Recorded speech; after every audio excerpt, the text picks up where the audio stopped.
Jelang pertandingan perdana di Piala Asia, antara Indonesia kontra Irak, yang akan berlangsung pada tanggal 15 Januari, kedatangan Irak di Piala Asia, pelatih Jesus Casas, sudah persiapkan beberapa pemain senior yang berkompetisi di Eropa. Tidak hanya Indonesia, Irak pun membawa beberapa pemain muda yang masih berusia 18 hingga 20 tahun. Pemain tersebut, sudah direncanakan untuk diturunkan menghadapi gambaran tiga lawan yang berbeda, Jepang, Indonesia dan Vietnam. Irak sendiri membawa beberapa pemain muda yang juga berkompetisi di Eropa, dengan kualitas di atas rata-rata pemain muda lain. Sebelum kita membahas, silakan Anda subscribe channel ini terlebih dahulu, agar Anda terus mendapatkan berita terbaru Timnas Indonesia. Jika sudah, saya ucapkan terima kasih. Pelatih Irak Jesus Casas serta Kapten Timnas Irak, Jalal Hasan, memberikan pernyataannya. Partai Irak kontra Indonesia di Piala Asia kali ini, jauh lebih penting daripada melawan Timnas Jepang nanti. Kami melihat ketiga tim yaitu Jepang, Timnas Indonesia, dan Vietnam dengan pandangan dan ambisi yang sama. Karena di setiap partai memiliki nilai sama yaitu 3, Indonesia, Vietnam dan Jepang juga memiliki ambisi besar untuk dapat mengalahkan kami, dan kami akan bersaing saling mengalahkan untuk memperebutkan 3 poin. Pertandingan melawan Indonesia adalah pertandingan paling penting. Kunci langkah kita adalah saat nanti melawan Indonesia. Itulah ungkapan Jalal Hasan, yang dikutip dari media Arab berbasis di Inggris, Ausat.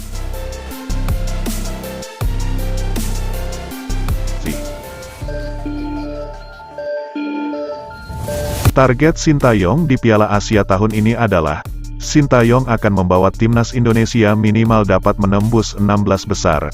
Namun sebelum melangkah ke 16 besar, tentu kita harus melewati 3 tim kuat. Kita fokuskan penuh pada calon lawan dan berjuang di pertandingan nanti. Target minimal 4 poin dari Sintayong cukup realistis. Dengan minimal meraih 4 poin tersebut, Indonesia dipastikan bisa menembus 16 besar. Peluang itu sangat terbuka bagi Indonesia. Pasalnya, kekuatan antara Indonesia, Irak dan Vietnam bisa dikatakan hampir sama. Lain halnya dengan Jepang. Jepang merupakan tim unggulan di ajang ini, sekaligus salah satu raksasa sepak bola dunia. Sintayong memiliki minimal target untuk tim asuhannya. Berikut ungkapan pelatih asal Korsel tersebut. Hal yang bisa kami capai, saya memikirkan 1 kemenangan, 1 hasil seri, dan 1 kekalahan. Dengan skema itu kita sudah lolos 16 besar. Gambaran Sintayong mungkin seperti berikut. Pertandingan pertama, Indonesia minimal harus imbang melawan Irak. Di pertandingan pertama Indonesia melawan Irak, akan berlangsung pada hari Senin tanggal 15 Januari jam setengah 10 malam, yang digelar di Ahmad bin Ali Stadium. Kemungkinan jalannya pertandingan akan sedikit membosankan. Prediksi jalannya pertandingan di babak pertama, besar kemungkinan Indonesia terlebih dahulu bertahan atau mendilai permainan. Jika skor di babak pertama imbang, maka Indonesia akan tetap menerapkan skema permainan yang sama.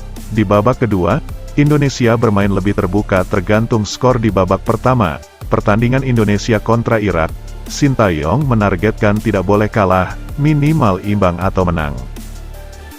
Berikutnya di laga kedua, pertandingan Indonesia kontra Vietnam, yang akan berlangsung pada tanggal 19 Januari pada jam setengah 10 malam, yang digelar di Stadion Abdullah bin Khalifah. Di pertandingan kedua Indonesia kontra Vietnam, Sintayong menargetkan kemenangan. Prediksi jalannya pertandingan akan sangat seru. Pasalnya, Indonesia akan langsung keluar membombardir dan mengurung Vietnam sejak awal hingga akhir pertandingan. Apapun hasilnya Indonesia ditargetkan menang melawan Vietnam.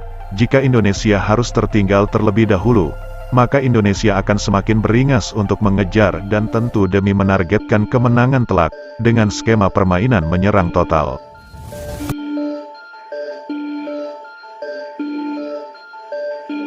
Namun jika timnas Indonesia dapat unggul lebih dulu, skuad Garuda tetap akan keluar menyerang demi mencapai gol sebisa mungkin. Hal itu untuk menghindari banyak kemungkinan yang akan terjadi di pertandingan ketiga melawan Jepang. Salah satunya dengan jumlah poin lebih, atau agregat selisih gol di pertandingan berikutnya saat melawan Jepang. Pada intinya, pertandingan melawan Vietnam adalah kunci dari 3 pertandingan timnas Indonesia.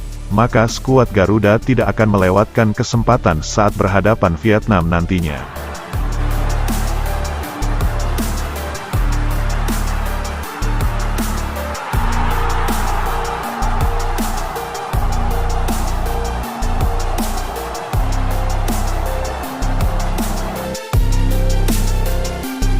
Berlanjut di pertandingan ketiga melawan Jepang, yang akan berlangsung di hari Rabu tanggal 24 Januari pada jam setengah 7 malam, yang akan digelar di Altumama Stadium, saat melawan Jepang nantinya, tidak terlepas dari hasil dua laga awal. Pada intinya, Indonesia akan bermain bertahan jika skuad Garuda sudah mengantongi beberapa poin di dua laga awal. Namun kemungkinan apapun bisa terjadi saat melawan Jepang nantinya, mengingat pertandingan melawan Jepang juga sangat menentukan langkah timnas Indonesia. Menang duel tadi Elkan. Dan lagi-lagi Ivar luar biasa, menang unggul pemain kali ini pemirsa. Kesempatan Marcelino. Dalam sebuah wawancara beberapa punggawa timnas Indonesia, kami sudah siap berhadapan dengan semua lawan. Dalam sebuah pernyataan tersebut yang dikutip dari laman resmi PSSI, Ivar Jenner dan Rafael Struijk mengatakan, kami berada di grup yang berat. Namun bukan hanya Indonesia yang merasa grup D itu berat, termasuk Irak, Vietnam dan bahkan Jepang. Semua mengatakan hal yang sama, semua negara di grup kami bagus, maka kita semua memiliki peluang yang sama. Kami sedikit pun tidak minder berhadapan Jepang.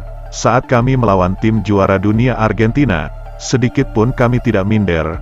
Kami percaya bahwa kita tim yang kuat, dan kami sangat siap bertarung melawan Jepang dengan penuh rasa percaya diri tinggi. Inicial fuera buscar a Molina.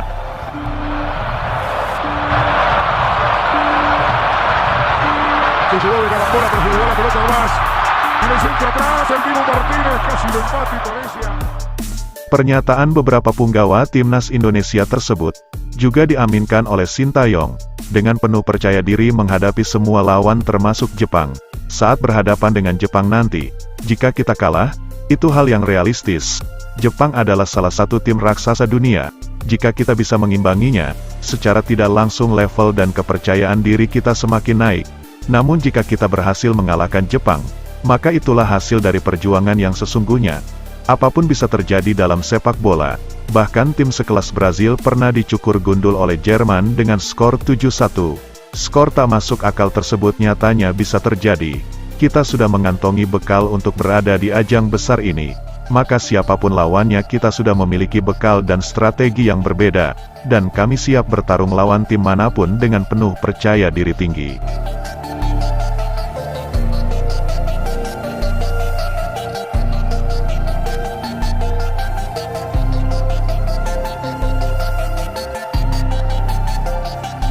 Sebelum meninggalkan tayangan ini, silakan Anda subscribe channel ini, agar Anda tidak ketinggalan semua berita serta jadwal pertandingan terbaru Timnas Indonesia.